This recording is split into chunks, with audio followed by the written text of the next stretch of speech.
Okay, the like goal on this video is going to be 200 likes, and with that being said, I'll let you guys get into the video, considering I kind of forgot to say that, but whatever.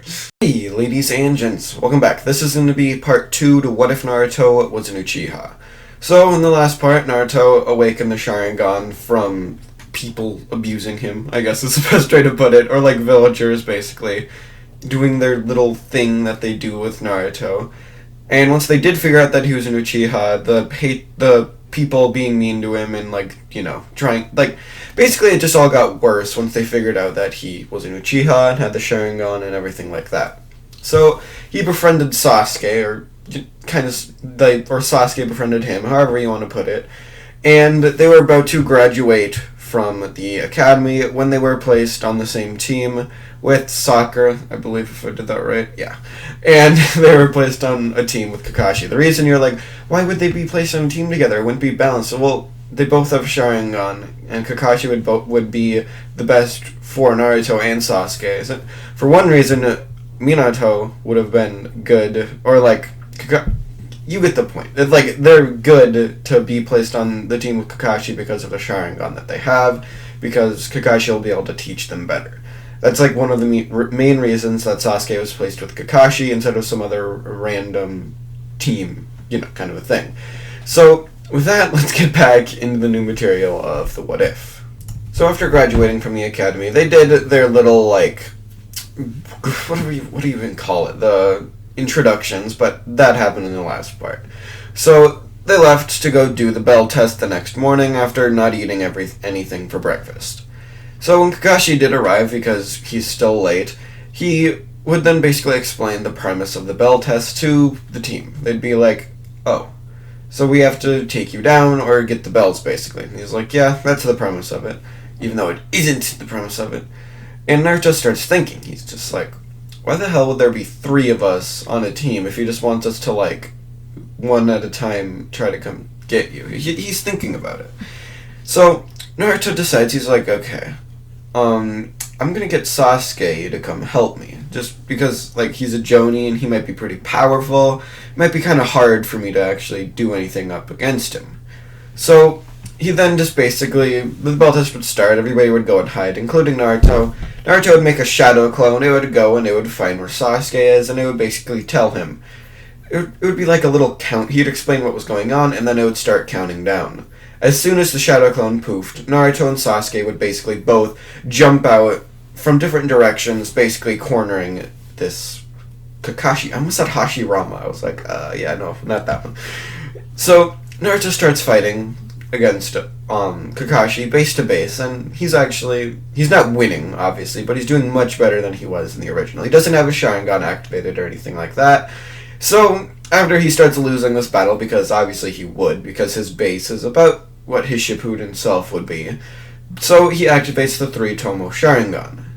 This is honestly enough to beat base Kakashi, who would have to take out the Sharingan as well in response to this basically really strong version of Naruto.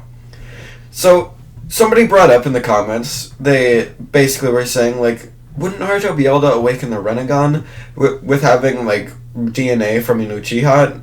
I think he needs, some, chakra from an actual reincarnation of Indra. He can't just, say, implant some random Sharingan into himself and it would work, kind of a thing. I think it has to be something from, Sasuke, I think, if I remember correctly.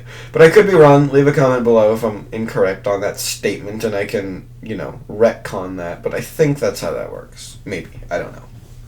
Either way, he wouldn't awaken it yet. So, yeah. So with that, Naruto would continue on fighting with Kakashi, and Sasuke would join in too. Sasuke wouldn't be what do you mean cooperating? Wouldn't be, doing quite as well as Naruto would be doing, because he doesn't have the Sharingan, but he's about just as powerful as Naruto is, base to base. So, Naruto obviously would start winning, or they would start, actually winning this fight against Kakashi, similar to, what they were doing in Shippuden, except for the fact that Naruto now has the Sharingan to help him react and have, better speed, better reaction speed, everything like that. So they start winning this fight. And Kakashi's like, this is actually pretty fucking good teamwork. Too bad Sakura doesn't join in and help. So, Naruto would basically be like, okay, Kakashi seems to be like liking the fact that we're using teamwork, so I'm gonna get Sakura to come in here. So he makes another shadow clone. Or he makes two shadow clones. One charges at Kakashi while the other goes into the woods. Kakashi's like, might be planning an ambush of some sort. So a few minutes later, this is where the shadow clone jumps back out. But this shadow clone has Sakura basically running behind it. So Kakashi's like, damn, Naruto might have figured out the actual premise of this. Like, so with the good old tag team attack, Sakura not really doing much to be honest, they actually managed to hit Kakashi. After holding Kakashi down, Sakura would actually manage to get a hit off. Just figured I should bring that up. So, oh my lord. So they actually do manage to defeat Kakashi and they take the bells from him. He's actually really impressed because not only did they actually manage to take him down, but they used teamwork to do so. So he obviously would allow them to be like, okay, you guys are graduating, you're Genin now, cool, good and fun. So after graduating, they start doing their D-rank missions. So their D-rank missions are obviously going to be really boring because that's kind of like, come on, catching a cat or like cleaning up this little pond of like all this kind of garbage. It's like those are really boring tasks. Those are like, I don't get why I have to do them. Like normal villagers could, or like normal people could actually do those. It doesn't have to be freaking ninja like cleaning up all the trash around fucking. But whatever. So eventually, Naruto and Sasuke get really bored of this. Or basically, all of Team 7 gets really bored of this. And they decide that they're going to go to the Hokage and be like, bruh, I need a higher ranking mission. These are like really fucking boring because like, dude, like no. So they get assigned a C rank mission. This two-guide a bridge builder named Tazuna back to like, that good old thing.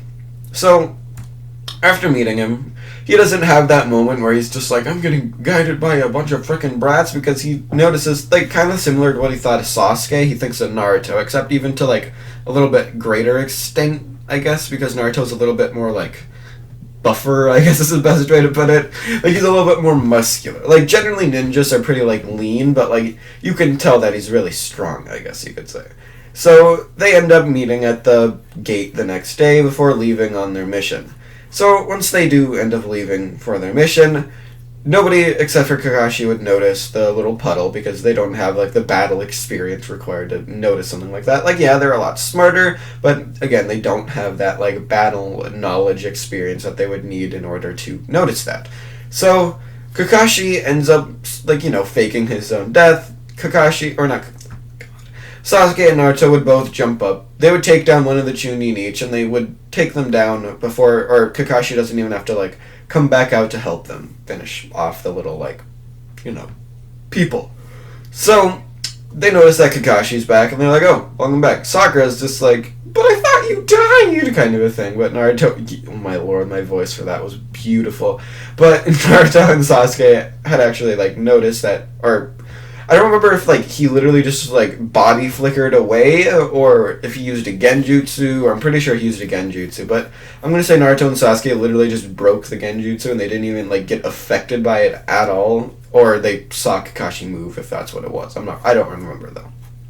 So, they send the two Chunin brothers back for questioning, obviously, and they continue on with their little thingy-mabobber-majigger. So, after basically continuing on along their little journey to where they're supposed to be going, they eventually come into contact with Zabuza, obviously. So this mist rolls over. Everybody, or not everybody, but Kakashi would yell duck, and this massive sword would fly over, just like normal, except when Zabuza jumps onto the actual sword itself, Naruto basically just starts running. He activates his Sharingan, and he's looking through the mist, looking for chakra signatures that could, signify a person. And as he tries running forward, Zabuza realizes it's not Kakashi running forward, and realizes this would just be an easy picking. He could just take off one of the Genin before he would have to do it after he took down Kakashi. So, he lunges forward now and begins trying to face off against Naruto. But as he's running forward through the mist, thinking he's going to get the surprise attack off, Naruto senses him. Or not senses him, but sees him with his Sharingan. So he pulls out his sword, because I'm going to say Naruto's using a sword now, because I think that would be cool. And he pulls out his sword, blocking the blade from Zabuza. he parries it, deflecting it off to the side, and he basically runs forward with the blade of the sword being pressed against Zabuza's chest. As he's about to, basically pull, really, basically cutting Zabuza, jumps backwards, barely being able to get out of the way of the sword. Naruto then basically gets into a fighting position from his years of training with a sword. I don't know why I didn't have him use a sword before. I just thought it would be cool if he had a sword now, because, why the hell not? So, they would start basically clashing, with basically blocking their swords against each other, because that's what anime scenes do a lot of the time, even though that's not what actual sword fights would do. I don't really care, it's whatever. So, they basically lunge at each other, and Naruto's going for, a little bit of, he's trying to lunge at... What am I trying to say right now? What the hell am I doing? He's basically just trying to lunge at him and shove his sword straight through him. But Zabuza manages to parry out of the way, and he's about to basically slam his sword down onto Naruto now. But Naruto substitutes out of the way, revealing that it was just literally a log sitting there, before coming out from behind him and actually managing to basically just lunge and pierce him from behind. Not in a sexual way, though, obviously, because this isn't one of those what ifs. Just saying. So, Zabuza is basically, he basically just got pierced by a sword, except not in a sexual way, and he basically just, he looks down and he's just like, shit. So Naruto pulls the sword out, and he's about to basically go for a follow-up strike, but Zabuza turns around and blocks it, before basically just you're strong. I'll give you that. You're really freaking strong. Because he's probably doing better than, Kakashi would be doing, because he has, much better reaction speed than Kakashi would, at least with the Sharingan activated. So, Zabuza decides he needs to do something about this, so he makes a shadow clone, and they basically both run at Naruto from different directions. And as Naruto is about to, take out the shadow clone before facing off against the real Zabuza, there's another shadow clone that Naruto never really noticed. It comes up from behind him and it puts him in a water prison. Naruto's like, shit, I should have been able to react. He realizes he should have been able to do something about this. So, Naruto then is like, fuck. So this is where, it would be pretty easy, to be honest. Well, actually, maybe not, because this Kakashi and Sasuke would have to take down the real Zabuza before they'd be able to go after the Shadow Clone, or something like that. So, Sasuke, I'm gonna say, has learned the Shadow Clone Jutsu in this. He can only make 5 or 6 clones, though, at a time. And he makes a few clones, and they all charge at Zabuza, and Zabuza notices something. He made, 6 clones, and there's only 4 of them running at him. He's like, and he makes some Shadow Clones of his own. Sends a few of them back to guard the Shadow Clone behind him that's holding Naruto in the water prison, and a few with him to basically fight off against Kakashi and Sasuke. Kakashi and Sasuke are basically fighting with Zabuza now, and they actually manage to pretty easily take him down, to be honest, because, they're really strong. So the Shadow Clones that Sasuke sent to get Naruto out of the water prison successfully get Naruto out of the water prison after taking down the clones of Zabuza and, taking the clone that had his hand inside of the water prison outside of, the water prison. So with that, Naruto gets released from the water prison, and they're about to deal the finishing blow to Zabuza, but this is where Haku jumps in, and he's just like, no, you guys aren't going to kill him. He pretends to kill Zabuza before basically jumping away. Naruto is just like, he didn't, you guys know he didn't kill him, right? I could see it, and Kakashi's like, why the fuck didn't you stop him then? He's just like, well, I kind of want to fight him again. That was pretty fun. That was the most, intense battle I've literally ever had, ever. And Sasuke just kind of smiles at this because he's just like, yeah, that was pretty fun, even though I didn't get to fight as much as you because you freaking hogged it. He was like, damn. So they end up going to where the little, bridge builder's house is because Kakashi still would have ended up having to use his Sharingan against Zabuza. So he has to recover. It's going to be a little bit shorter recovery time, so he's going to have a little bit more time to train Naruto and Sasuke.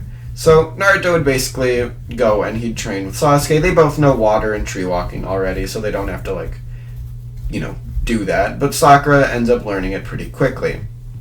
So now you might be wondering, they have a few weeks, or at least a week to train before Kakashi would actually, awaken, or not awaken, or, fully recover from his little, Sharingan use that he had.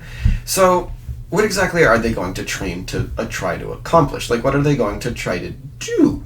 And that is a really good question, because I need to come up with that still. No, I'm kidding.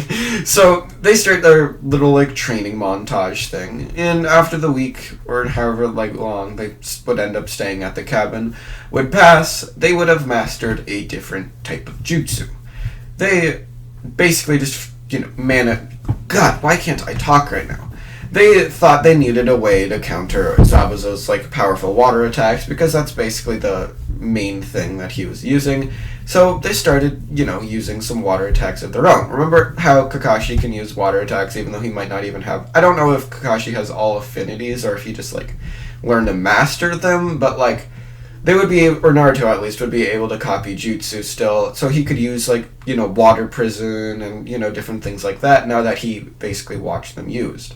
So they learned some new different like jutsu and shit like that, and they're trying to, counter Zabuza's, water stuff. And what even is the counter to water? Because water is the counter to fire, but like, what's the counter to water?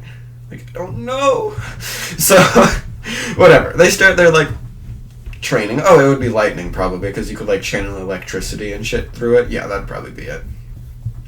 What do they learn, though, is the question.